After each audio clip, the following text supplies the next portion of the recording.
Are we on? Yeah, my goodness. That's going to irritate me for the next 45 minutes.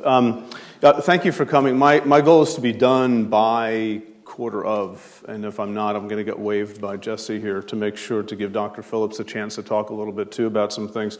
So let me get right into it. I want to talk with you today a little bit about that, okay, the challenge of the historical Adam. Talk for a bit about the book that this is based off of, this talk, why I wrote it, and sort of what it's about very quickly. And then I want to spend some time also talking about why it tends to create so much tension for a lot of people, why there are such strong feelings about this. And I think, until the conversation gets to that level of why do people tend to fight, those who care about this thing, about this, why is that the case? So hope to hit those topics today without too much interference. So, okay. Why did I write the book? There it is. And here's why I wrote it. And a few things. I didn't write it to sort of cause trouble. I am a troublemaker. My mom would tell me that growing up, but I'm trying to get over that. But I didn't write it to cause trouble. I actually wrote it to try to help people. One thing is that I wrote it because I had, Dr. Giberson mentioned my getting resigned from a previous institution. And when I left, all kidding aside, it took me months of sort of soul searching, of thinking. And I began rediscovering, if I can put it this way, a sense of intellectual curiosity, which is why I got into this field to begin with. It's really hard being a biblical scholar in Christian institutions and also have a level of curiosity and an adventuresome sort of intellectual journeyman spirit. And I rediscovered why I went to seminary and graduate school in the first place. So I sort of had this sense of renewed purpose and intellectual freedom. And evolution was something that was always nagging me. I always sort of kept in the back of my mind these two, I think, largely incompatible stories of why people are here and how they got to be here and how old things are. And I thought I wanted to sort of think about that. And I realized when, about a year after leaving Westminster, I started doing some reading, and I have in quotation marks, there's nothing else good out there. And of course, every author thinks there's nothing else good out there, but in my case, I was actually right. There was nothing else good out there. And what I meant by that is me coming at it from the point of view of a trained biblical scholar who works in Second Temple Judaism, who works in ancient Near East, and realizing that there are profound hermeneutical issues surrounding what you do with Genesis. And I was really looking for books that would treat that were also friendly and conversant with, let's say, an evangelical paradigm. And I had a lot of trouble finding that. And actually, one of the things that pushed me was Dr. Giberson's book, Saving Darwin, which, when did that come out? 2004? 2008? I was reading that, and I said, this is a really good book. And we've talked about this a little bit, but it drops the ball in several places when it comes to hermeneutical and biblical issues. And I thought, I'd like to sort of add to the conversation that people like them are creating, and so I began an incessant assault of emails on this guy I didn't even know, and got him to like me eventually, so here we are. So anyway, and I wrote the book to help people like Christian scientists and others for whom evolution is already sort of a good way of explaining things. Not everything, but we haven't been around here for 6,000 years. We've been around here for much longer than that, and there's evolutionary development. For people who already accept that, but are also Christians and are asking the question, what do I do with my Bible now? And I figured that was a kind of question that biblical scholars can and should speak into. And I tried to do that in this book. And I also wrote it because I think I have a death wish, but I'll have to talk to my therapist about that. I don't know how that's going to work. Okay. There we go. Next slide. That's my book again. Okay. What's the basic point? I want to just very briefly, if I can, rehearse generally what I'm trying to do in the book. I know some of you have read it. I know a class or two have read it, and some of you might be familiar with it. But the basic point is, assuming that evolution is true, which I understand some people don't concede. That's fine. You can have your own conversation over there. I'm having a conversation over here for people who do assume that. Whatever details you might want to fill in, but that's the paradigm, okay? Assuming that evolution is true, which means that the Adam of the Bible is not the first man, is not the biological ancestor of all people living. Assuming that, what are we going to do about the Adam of the Bible? How do you read this? How do you understand it? So in a way, you can think of it as sort of a thought exercise. Assuming a premise, how do we solve a particular problem that results from that premise? Which is, of course, nothing else than saying, how do you bring together, how do you bring into conversation these worlds of scientific investigation and scientific results and religious faith that is based on a very ancient, an incredibly ancient document? I mean, the Bible is at least 2,500 years old. And I sometimes wonder if we can really appreciate how old that is and how different it is and how foreign it is. How do we bridge these horizons between then and now? And that's a very difficult question, I think. Certainly much more than I can possibly answer. So if you want to bridge, these sort of worlds of science and faith, I laid out in the book 4 options. And the first option is science is a lie or it's mistaken. Science is either a cover-up, a conspiracy, or it's just plain old wrong in most of what it says, and that is an option that some people take. Another one is that actually the Bible is stupid. Who cares about that stuff? We don't listen to the Bible anymore. We're modern people. Who needs that nonsense? And these are options you might find in all sorts of places. This tends to be I don't like to throw terms around, but a very strongly fundamentalist position of you can't trust what scientists say because they don't believe in God, and you usually have that sort of rhetoric. The Bible is stupid. This is, the caricature of academia. It's also certainly what you see with Richard Dawkins and other of the so-called new atheists. That's sort of the position that they take. And actually, this was in my background, too, as I was thinking about the book, to try to address that rather negative assessment of the Bible in view of scientific realities. So I didn't want to leave that alone either. A third option is what people usually call concordism, is bringing the Bible and science together so that, for example, in Genesis 1, you see the ecological ages or the geological ages, rather, of the earth sort of represented there. You see the Big Bang in Genesis 1. Or, Adam may not be the first person, but he was a hominid who lived 100,000 years ago or 10,000 years ago.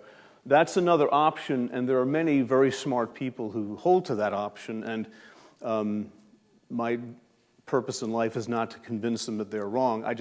I don't think that is a good way to go forward, in part because for example, if you argue that Adam, okay, he wasn't the first person, we know that from science, but he was a hominid or a group of hominids elected by God for some purpose 100,000 years ago, that's not what the Bible says. See, we're still making things up at that point.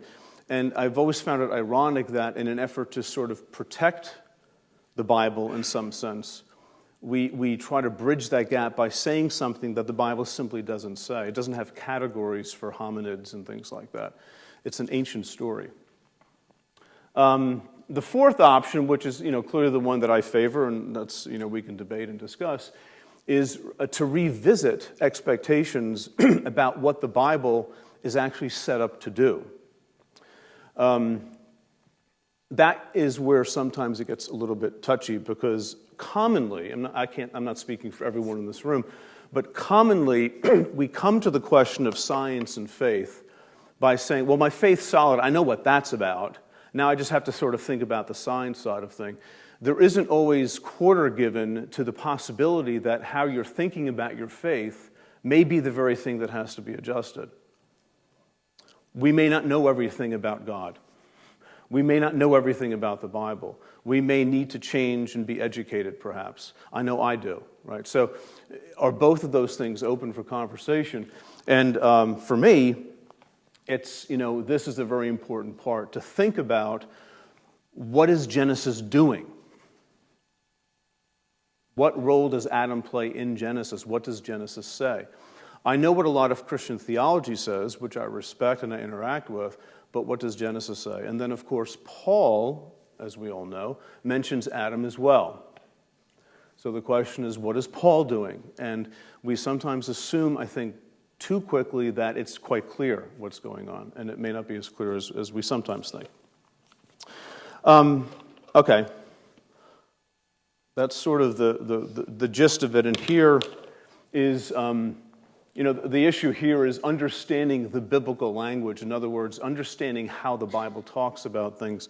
And I just want to sort of blow through this rather quickly. But the two issues are Genesis 2 and 3, where Adam is the primary character. And there are a few, these are just 4 issues that come up in reading the Adam story, sort of making believe like we've never heard it before. Okay, and I think that's sometimes a good exercise to read the Bible, is if you don't know what it says, and to sort of be surprised.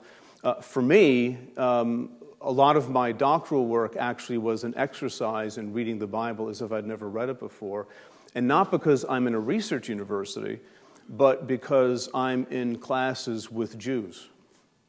I mean, Israeli Jews who have no idea what I'm talking about half the time.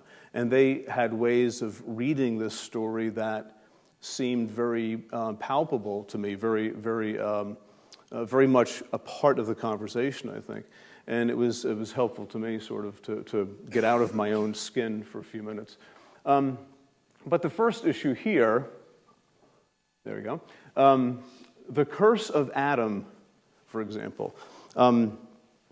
Typically, I think the Christian story goes something like this. Adam was given a command, he disobeyed it, and as a result, sin is handed down to everyone. We are born in a state of sinfulness because of Adam. And I understand where we get that from. That's Paul. That's essentially what he says in Romans 5. We'll get to him in a second. In Genesis, that's not what it says. The curse of Adam is that you die. And you're going to have a hard time getting stuff up out of the ground.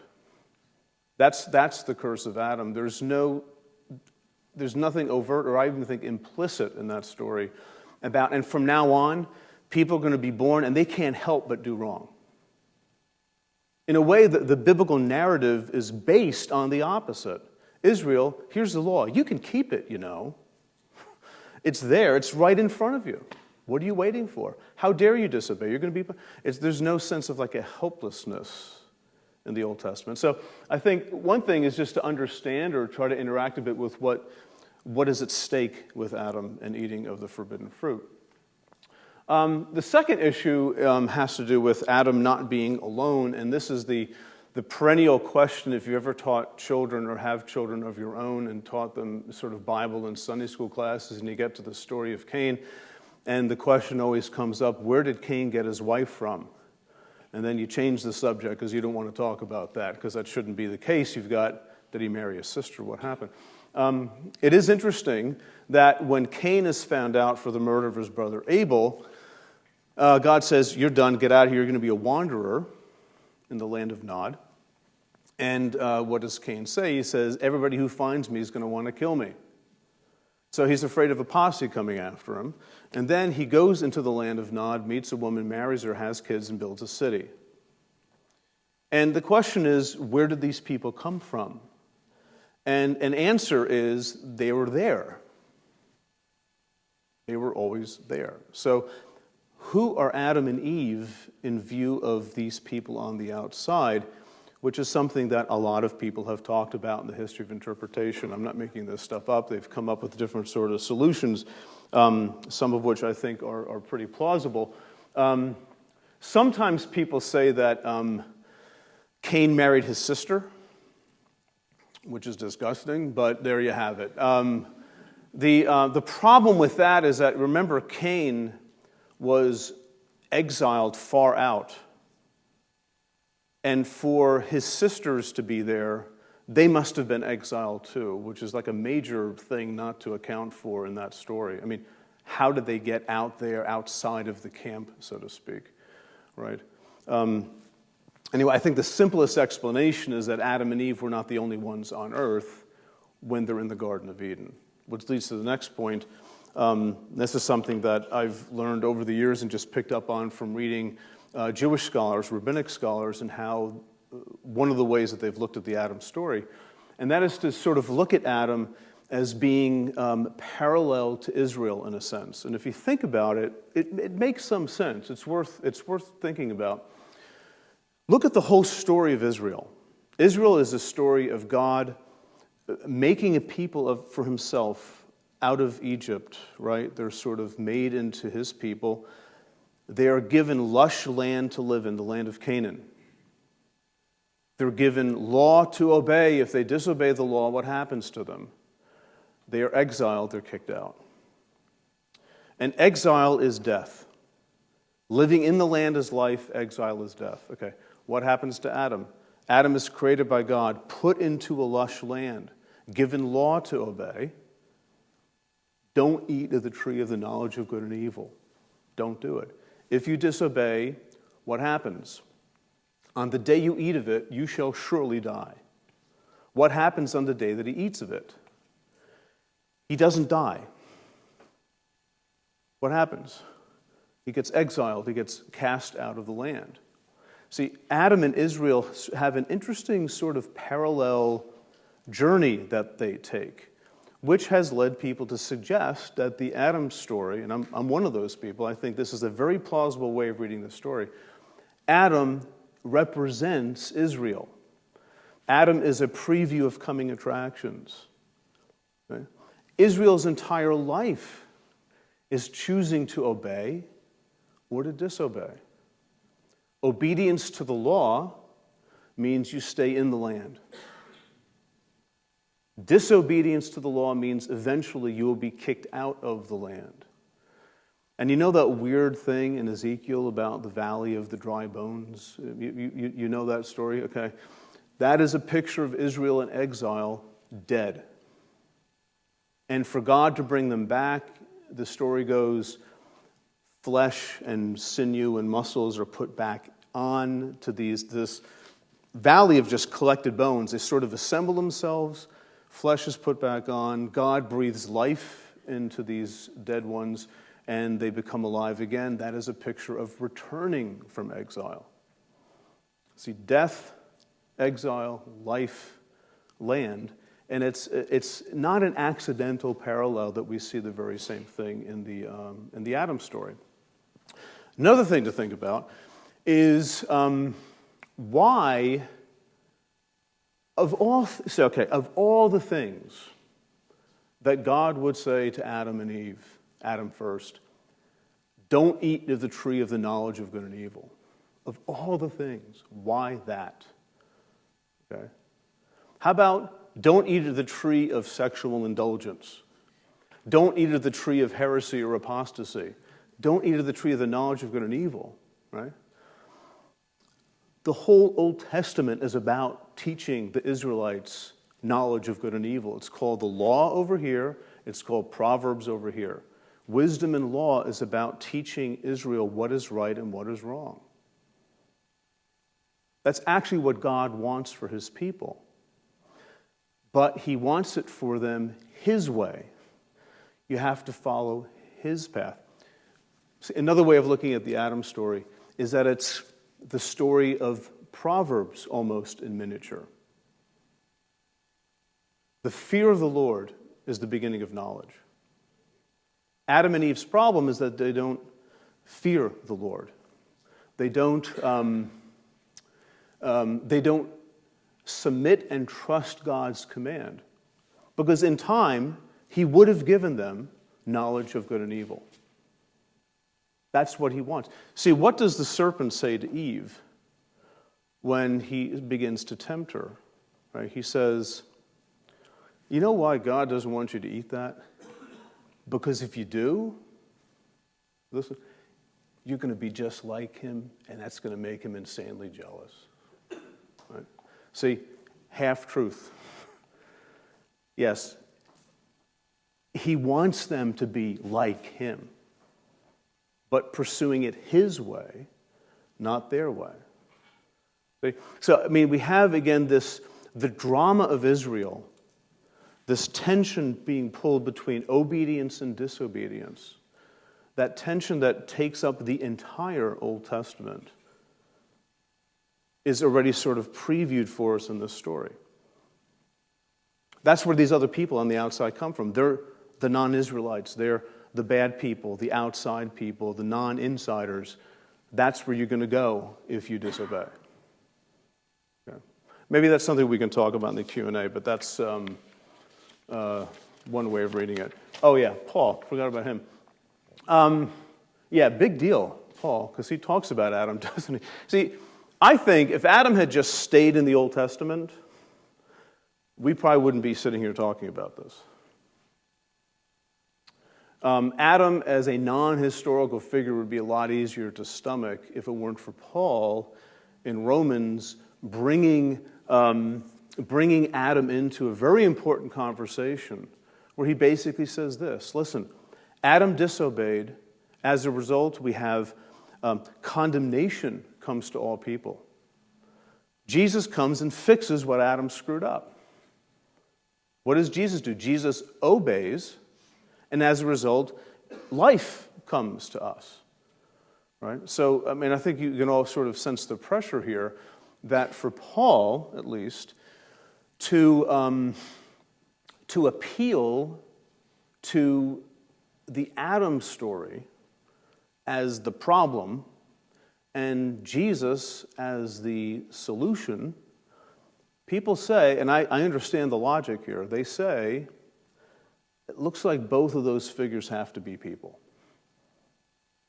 If Adam never lived, there isn't really a problem, so what did Jesus come to fix? All right, the answer to that is 15 minutes, which we're not going to do here, but that's part of the problem. Very briefly, how I sort of work around that a little bit is, I don't work around it, I actually try to work through it, but is to pay attention to the book of Romans as a whole, which I think has a very specific argument where Paul is trying very hard to show that Jews and Gentiles are part of the same family of God. And that might not be very sexy or interesting to us sitting here, but it would be if you were a Jew or a Gentile in the first century. Because you have Gentiles who are part of believing in Israel's God. And they're Gentiles. And you know what? They don't have to be circumcised, Paul says. They can just be a part of the family of God as they are. And that caused tremendous tensions between Jews, who are followers of Christ, and Gentiles who are followers of Christ. And Galatians talks about it, Acts talks about it, Romans talks about it. It's a sub-theme in other places in the New Testament.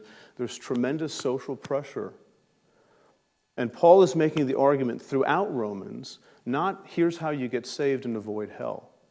His argument in Romans, I think, and others think too, is this is what it means to be the people of God united as one. And Paul takes a lot of time saying, Jews and Gentiles, you're all in the same boat. No one of you is higher or more important than the other. You're both culpable before God. You both need Jesus the same way. And Paul, in his inimitable way, he begins drawing the Old Testament story into that explanation, the way he does usually in very creative ways. Midrash is the word that's usually used. He brings the Old Testament in very creative ways. He says very interesting, creative things about Abraham in chapter 4, and he gets to Adam, and he addresses the Adam issue in a way that is actually very unique in the ancient world. There's no one who does quite what Paul does with Adam. Okay, the point here is to sort of cut to the chase. Paul uses the Adam story. He uses the Adam story to take part in this larger argument that he's making, which is at the end of the day, folks, we're all actually one people. We all come from the same place. And you can't put Jews over here and Gentiles over there. Jesus has united us as one. Okay? And what really prompted this issue for Paul is the resurrection. See, no one expected in Paul's day the Messiah to die. The Messiah was to have come and actually done something pretty specific, which is liberate the Jews from Roman oppression. That's what they were waiting for. And a dead Messiah is not much help. They weren't expecting this. Jesus, the Messiah, dies. Not only that, he rises from the dead. And Paul, if I can put it this way, I can step into Paul's head for a second. Paul is blown away. Who wouldn't be? Right? This is not something that happens every day. For God to have sent his Son to die and to rise from the dead is an unexpected event. People were not looking for that. And for God to have done something that drastic, that dramatic, that unexpected, Paul argues, the problem must have been much bigger than we ever imagined. It's a problem that goes back all the way to the beginning. Okay. Again, I want to sort of leave some time so we can maybe talk about that later in the Q&A. Where do things stand here? Stand in a few places. We have, some things here that maybe will help us put these pieces together. First, Adam as first de novo human, meaning it's unique, it's first, there's no predecessor, okay? Adam as first de novo human and cause of sin and death has largely been a given for the Christian story. That's part of the challenge here. It's largely been a given for the Christian story. Number two, Adam is not the first de novo human according to the scientific paradigm. So that's where the tension comes, okay? Third point, and this is, the previous couple of slides, this is what I was trying to draw out.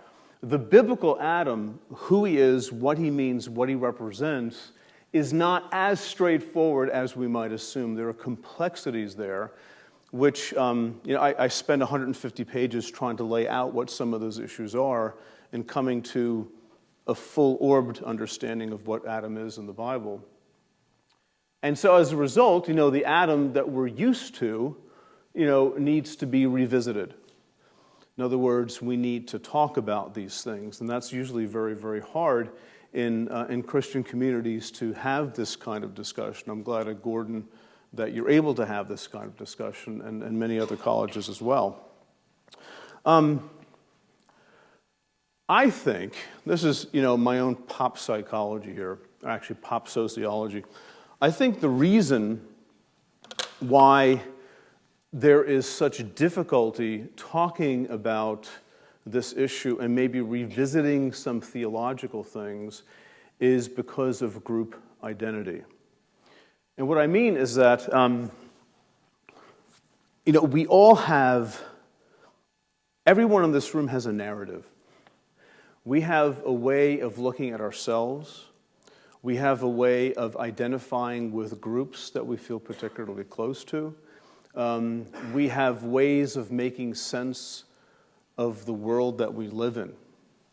And for Christians, the Bible plays a hugely important, to say the least, role in forming that narrative for us. And understandably, when certain things that are perceived to be as core elements are questioned or somewhat judged, you tend to sort of align very quickly with the group that you have the most connection with. And I have a few pictures here. I mean, sports or countries, you have different flags and different banners. You align very quickly.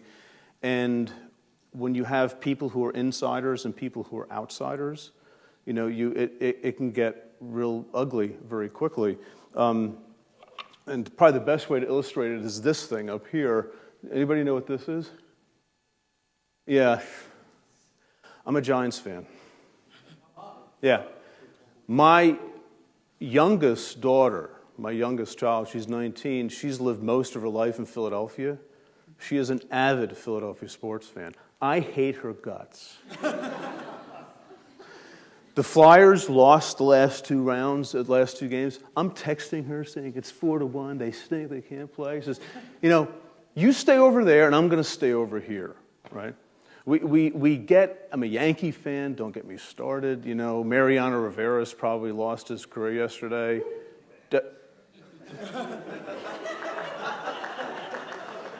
Do not do that, because we might have this situation real fast over here. You see, the thing is, we are all part of groups.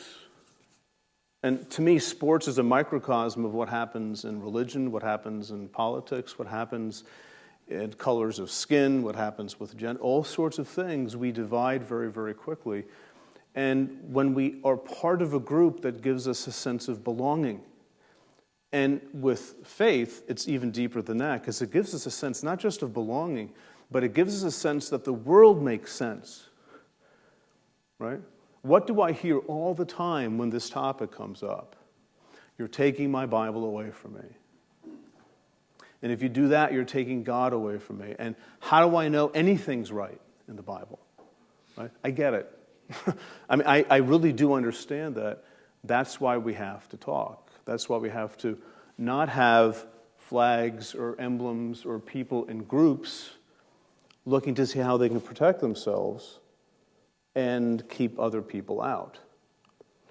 If I know anything about the Gospels, I see Jesus breaking down those kinds of in and out thinking all the time. I see Paul breaking down insider, outsider language all the time.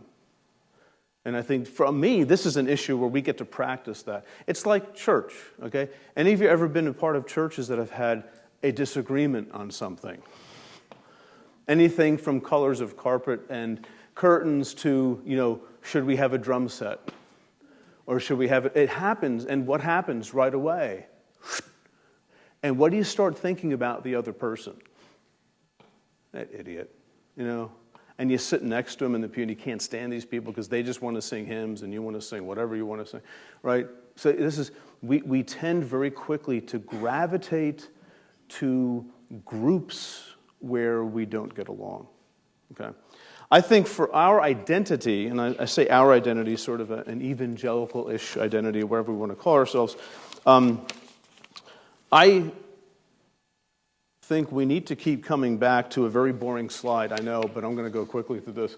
The 19th century and evangelical group identity. It was a very rough year, a very rough century to be a Christian, the 19th century, because a lot of stuff was happening. This isn't the first century. It really began earlier, 17th, 16th century. But in the 19th century, if you look at these three dates here, what's the math here? 59 to 72? What is that? How many years is that? Yeah, not a lot of time, okay? Within roughly 20 years, this is why I'm in biblical studies, not math. All right. Okay, so, within about 20 years, you had three major things happening that unsettled issues for Christians and, to some respects, for Jews at the times, too. But let's just stick with Christians because of where we are here. Darwin, he's bird watching someplace, and he decides that we came from monkeys. And a lot of scientists says, yeah, he's got a good point, okay? Julius Wellhausen. Who's heard of Julius Wellhausen? A lot of you, thank you. Still the most influential biblical scholar of the modern era. Even if he's wrong, you have to interact with things that he started. And he's the one who said, Moses didn't write the law around 1500 BC. It's added around 500 BC. The law is not the foundation for Israel's identity. It's an afterthought. You know who did it? A bunch of political priests who screwed up this wonderful religion of Judaism by making laws and sacrificing. Abraham, anywhere he went, he could build an altar and sacrifice, knock yourself out. You get the priests involved, the bureaucrats, what do? Only in Jerusalem. Doves now, goats then, and you have these regulations and you have this sort of a flow chart of what to sacrifice when.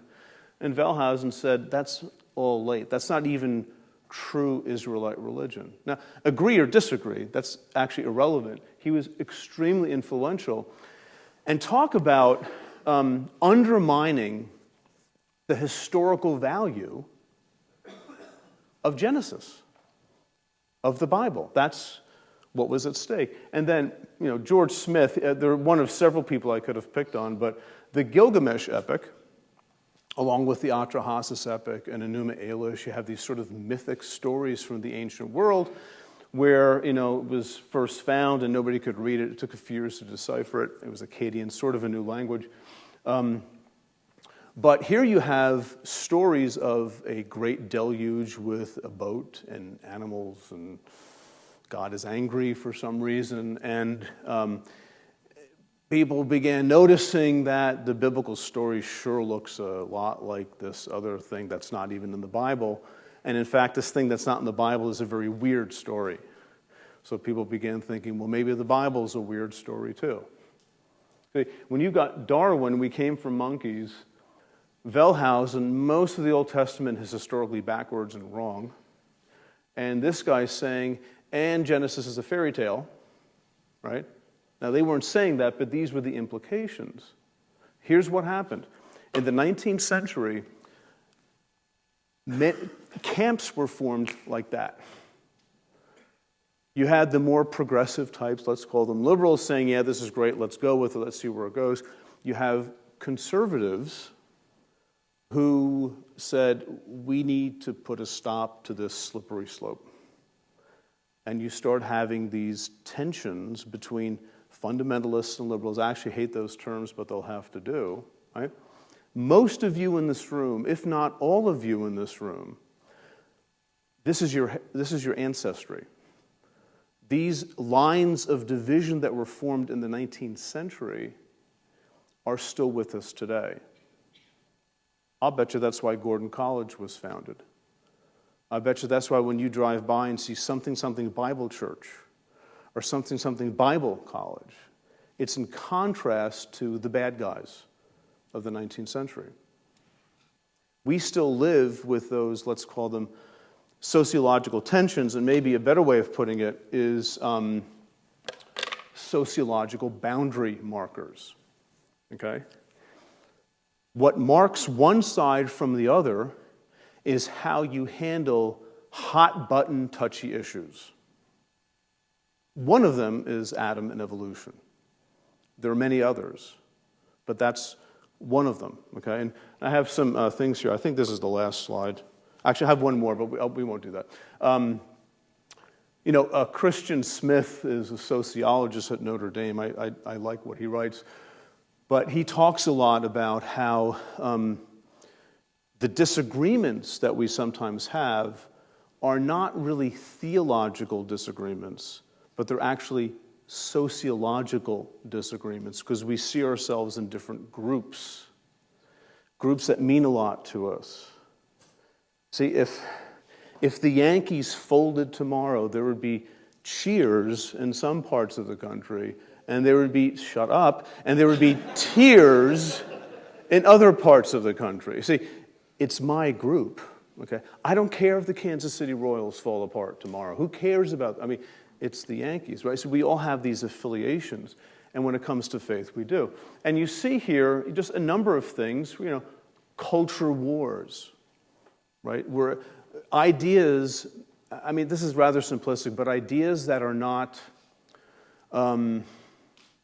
acceptable to our group are wrong, and we will fight against them. I wonder how many of you have come from that background. I did. I came from that background. Things you begin fighting very, very quickly when you disagree. You don't talk. You don't dialogue with the enemy. You fight with the enemy, and the enemy is somebody who disagrees with you sometimes. And we have Ken Ham here, the Creation Museum. This is very much sociological as much as it is anything. It's our group over here. We believe something, and we will contend with those vociferously who disagree with us. and no quarter is given. This is pretty truth swallowing up. What side are you on? Are you going to be the big fish or the little fish? Because you can't compromise. You got to pick one or the other, right? So we have sociological boundary markers.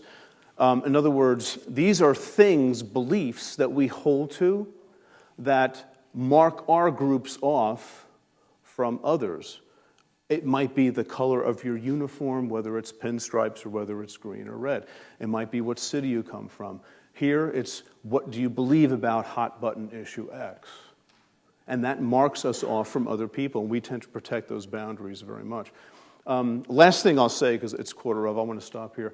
I think the path forward, maybe we can talk about this later, is a rather daring thing to say, but I want to say it anyway, and I don't have the answer for it, but I think the way forward is nothing less than mass theological re-education.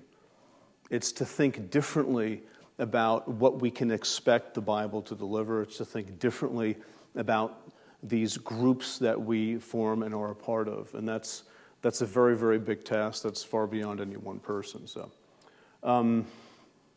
I think I did very, very well. I left out like an hour, but it's okay. Well, thank you, Pete Enns. If we could give a round of applause.